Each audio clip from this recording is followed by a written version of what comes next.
rentabilité exceptionnelle au premier trimestre 2024 pour les épargnants israéliens. Et si vous voulez prendre un crédit en Israël, assurez-vous que vous êtes un bon candidat. Vous le connaissez, le docteur Daniel Guggenheim est avec nous comme chaque semaine. Aujourd'hui, nous allons parler de certaines nouvelles économiques. On va commencer d'ailleurs par le crédit, avoir une note de crédit à la banque. Qu'est-ce que ça veut dire? Daniel, bonjour et bienvenue. Oui, effectivement. Depuis l'année 2019, chaque Israélien a une note comme un élève pour ça, ce qu'on appelle une note de crédit. Suivant son passé, est-ce qu'il a eu des prélèvements automatiques qui sont revenus? Est-ce qu'il a trop de dettes, etc. Il est noté. Les meilleurs, c'est ceux qui ont entre 700 et 1000 points, et puis il y en a qui sont vraiment dans les 100 points. Et en fonction de ça, à la banque, on vous accordera un crédit plus ou moins élevé, point de vue du taux, ou peut-être ne pas vous accorder de crédit. Et ça permet également à des institutions qui sont pas bancaires, avec votre permission, si vous leur donnez accès à votre note, de pouvoir dire, ah ben moi, je suis d'accord de prêter, même moins cher qu'à la banque, bien que c'est rarement le cas, sauf si on dira à la fin un mois de ce sujet. Peut-être, par exemple, une compagnie d'assurance, ou parfois on a besoin de liquidité, on n'a pas envie d'aller à la banque, on peut se faire prêter. On en parlera à la fin. Oui, très important. Oui, très important. C'est ce qu'on appelle la banque ouverte. Maintenant, qu'est-ce qui s'est passé? C'est géré par la Banque d'Israël, tout ça. Et il y a un site qui s'appelle Captain Credit qui aide, que la Banque d'Israël, conjointement avec eux, fait le travail informatique pour gérer tout ça. C'est un super site d'ailleurs, pour ceux qui ne connaissent pas, qui ont envie de savoir quelle est sa note. On se connecte et on voit exactement son état, sa photo financière en gros. Tout à fait. Et c'est bien que vous le dites. C'est gratuit une fois par an, peu. Tout à fait. Et ça explique. Et ça permet aussi, on en parlera, d'avoir des recours. Maintenant, qu'est-ce qu'elle a fait comme statistique? C'est-à-dire, c'est des statistiques, ça concerne pas des gens, mais c'est une cartographie de gens qui empruntent en Israël, de nous. Comment on est, point de vue de carte de crédit, pas seulement qui prêtent. Quelle est la note de notre endettement, voilà, si on est des gens fiables ou pas. En gros, c'est ça. Et la surprise en tout cas la plus importante de l'étude, la chose suivante. On voit par classe d'âge. Normalement, on serait tenté à penser que les gens de 25 à 40 ans seraient moins bien cotés que les gens de 40 à 55 ans. Pourquoi? Parce qu'entre 25 et 40 ans, c'est le moment où on se marie, ou bien on termine des études, ou bien on achète une maison. Et entre 40 et 55 ans, d'habitude, on est au milieu de la carrière. On a engrangé, on a fait des économies. Voilà. Et donc on gère en bon père de famille. Et là, qu'est-ce qui se passe en Israël? C'est pas la première fois d'ailleurs que ceux qui ont entre 25 et 40 ans, les plus jeunes, ont meilleure cote. Est-ce que vous avez une idée de ça? Non, franchement, non, mais je pense que finalement, ici, tout est inversé. Donc, ça doit pas être comme ça, comme dans le reste du monde. Alors, je vais vous dire, ils ont titré ça « La maman juive ». Parce que c'est les parents, en Israël, apparemment, c'est le contraire des États-Unis. Les parents aident énormément, et on le sait, nous, d'ailleurs. Les enfants. Les enfants. Et apparemment beaucoup plus que dans les autres pays. Et ce qui fait que, quand il va acheter l'appartement, qu'il va faire ses études, c'est pas lui qui doit financer ça, c'est les parents qui le font. Et donc, c'est pour ça qu'on a cette inversion-là. Donc, ça veut dire que, entre 40 et 55, la note au niveau du crédit est pas géniale. Voilà, c'est ça. Et ceux qui ont la meilleure note, c'est ceux qui ont plus de 65 ans, ce qui est souvent normal, puisque c'est des gens qui sont à la retraite, qui apparemment doivent surtout aider leurs petits-enfants, je sais pas. Et donc, ça leur coûte moins cher que, apparemment, à un moment donné, c'est eux, en tout cas, qui ont la meilleure cote. Point de vue intéressant aussi, des choses qu'ils ont dit, qui est aussi assez surprenante, c'est les indépendants face aux salariés. Normalement, on aurait pu penser que les indépendants, c'est beaucoup plus dangereux, point de vue du crédit, moins bien noté que les salariés. C'est moins bien, mais que de 10%. On aurait pu penser que l'écart serait beaucoup plus important, l'écart des notes entre les deux. Et c'est vrai qu'on entend beaucoup, et c'est normal à cause de la guerre aussi, des indépendants qui ont des problèmes, mais apparemment, en point de vue statistique, l'écart entre les salariés et les indépendants n'est pas si grand. Okay. Et une dernière chose que je voudrais dire, c'est, ça va étonner personne, c'est point de vue des villes. Quelle est la ville la mieux cotée, où il y a les gens qui sont les mieux cotés en Israël, c'est Givatayim, la banlieue riche de Tel Aviv. Ça n'étonnera personne. Kfar Saba, numéro 2, Tel Aviv, au Modi'in aussi. Tel Aviv n'est qu'à la 11e place. Parce qui sont les derniers de la liste? Je ne sais pas, ce que je sais, c'est que Jérusalem est à la 36e place. Ça veut dire c'est normal, c'est point de vue socio-économique. Ok, bon, c'est que Jérusalem n'est pas une ville riche, donc ça paraît normal, effectivement. Donc ça, c'était pour une dernière chose, je ceux qui ont envie de prendre un crédit. Et alors, je vais juste redire, parce que la presse en reparle maintenant, j'avais parlé de Hogan Spark, qui étaient des prêts gratuits, vous savez, à cause de la guerre, pour les indépendants. Maintenant, j'ai vu qu'Hogan lance une nouvelle chose, c'est un nouveau programme où elle dit, là, cette fois, ça sera pas gratuit, ça sera Primes moins 2%, c'est-à-dire 4%, ce qui est bien quand même.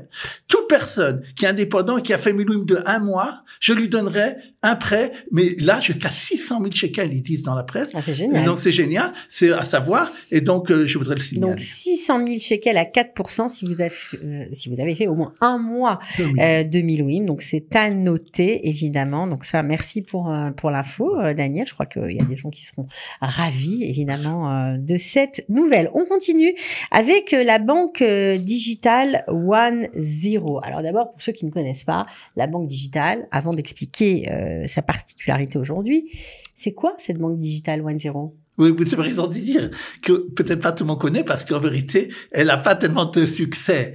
Et alors, la banque digitale One Zero a été fait d'ailleurs, établie, fondée par un monsieur qui s'appelle professeur Amnon Shashua, qui est très très fort du point de vue des technologies. Et il a pensé qu'en Israël, la banque digitale, ça marcherait bien. Il a investi avec d'autres investisseurs 950 millions de shekels.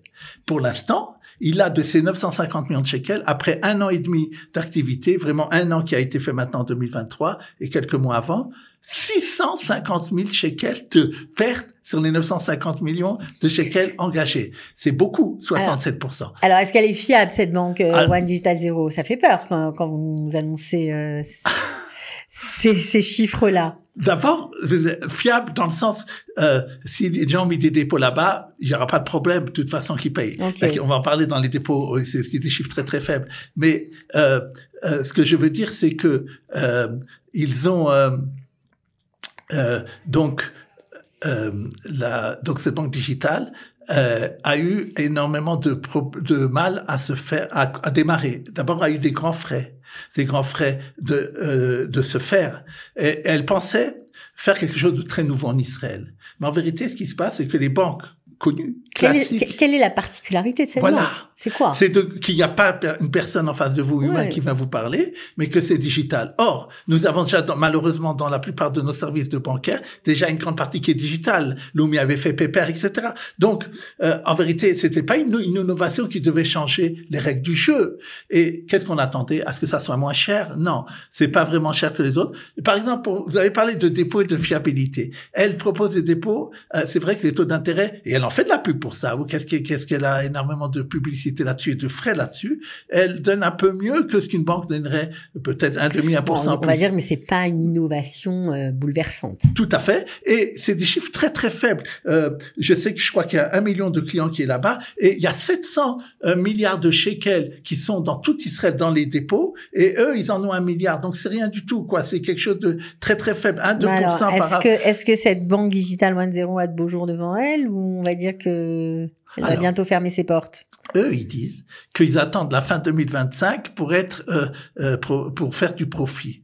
Je ne sais pas ce que ça donnerait. Moi, quand elle était née, j'ai parlé ici et j'ai dit que j'étais très sceptique. On pouvait vérifier donc sur vous êtes cette toujours émission, sceptique apparemment sur les banques, oui, bien sur sûr. ça. Mais et donc parce que pour les raisons que j'ai dit objectives. Donc je ne sais pas si elle a vous parlez on parle de rentabilité, elle a que 640 shekels qu'elle gagne par client par an. C'est rien du tout par rapport aux autres banques qui eux combien ils gagnent sur notre dos. Par rapport à tous ces frais, elle n'arrive pas à beaucoup gagner sur encore les clients. Si elle gagnait moins parce que nous gagnons plus, mais c'est même pas le cas. C'est même pas le cas. Voilà, affaire à suivre.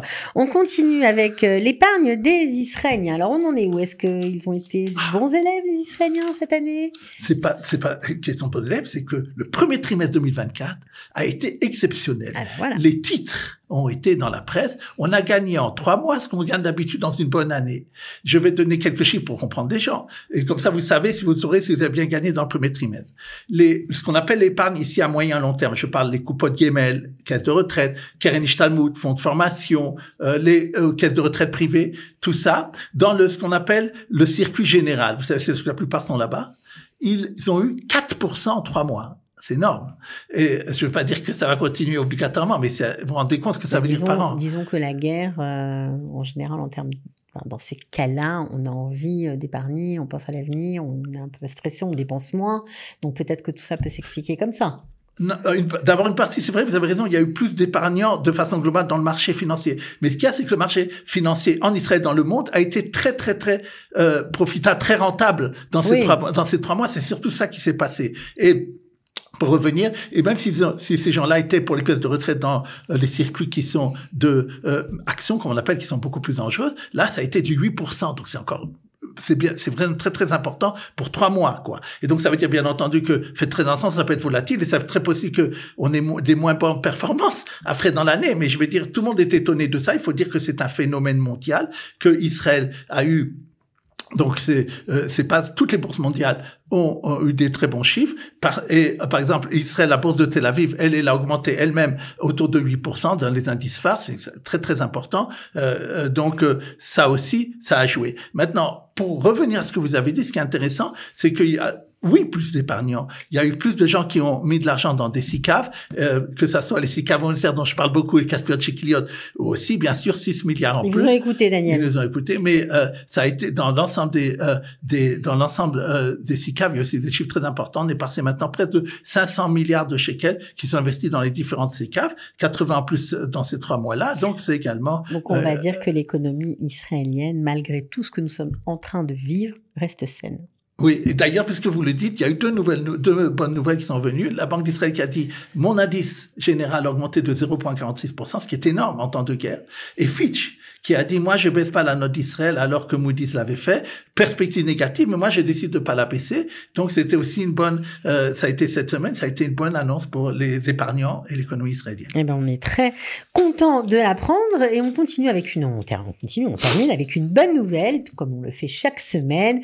Une start-up israélienne à l'honneur, c'est Halo. Oui. Alors, je ne sais pas si ça se prononce comme ça, qui est spécialisée dans l'AI, l'intelligence artificielle. Voilà, elle a levé beaucoup d'argent. Oui, elle a levé 120 millions de dollars. Et d'ailleurs, je dois vous dire, les titres sont redressement dans la haute technologie en Israël. Les investisseurs reviennent très fort. On entend maintenant, même 2 fois par semaine, des entreprises israéliennes qui arrivent à récolter plus de 100 millions de dollars, ce qui est très important. Et d'ailleurs, au premier trimestre 2024, pour la première fois depuis 2022, il y a à nouveau plus de collectes qu'avant. Donc, c'est vraiment un redressement. Et donc, Halo en fait partie. Et qu'est-ce qu'elle fait, Halo? Elle dit, moi, je veux concurrencer Nvidia. Elle veut que l'agence d'intelligence artificielle, pas comme Nvidia le fait, c'est sur des très grandes machines, des ordinateurs. Lorsque vous avez ChatGPT ou autre, ou c'est en vérité, c'est géré par des très grands ordinateurs, ce qu'on appelle les ordinateurs très puissants, les Barchevéal en hébreu. Pas tout le monde peut avoir ça. Lui, il veut mettre l'intelligence artificielle à chaque petit objet. Et ça veut dire que il veut robotiser en fait tout.